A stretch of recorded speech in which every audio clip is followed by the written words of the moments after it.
আমি এই শহরের আকাশ দেখলাম, জমিন দেখলাম, শত শত নামাজি দেখলাম যারা ফাতিহা জানে না, কত শত ইমাম দেখলাম যারা নিজেই হাদিস মানে না।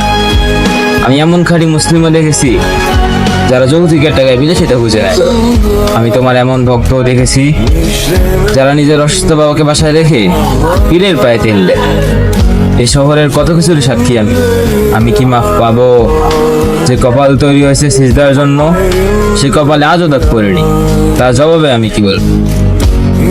এমনও ফজর যায়, যুক্ত আসে, আসর পেরিয়ে মাগরিব আসে, আজ আমি বলতেই পারবো না এশা কাকে বলে।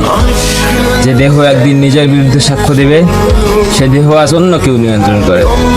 তাই আমি জানি না আমি ক্ষমা পাওয়ার যোগ্য কিনা। তবে পৃথিবীর সর্বশ্রেষ্ঠ গ্রন্থ কোরআন বলেছে, আমার রহমতের তুলনায় তোমার এই পাপ কিছুই না। তাই পাপী হাত দুটি উঠিয়ে দরখাস্ত জানাই, ইয়া মালিক, এই ফরমালিনযুক্ত শহরে আমাকে ভেজাল মুক্ত রে।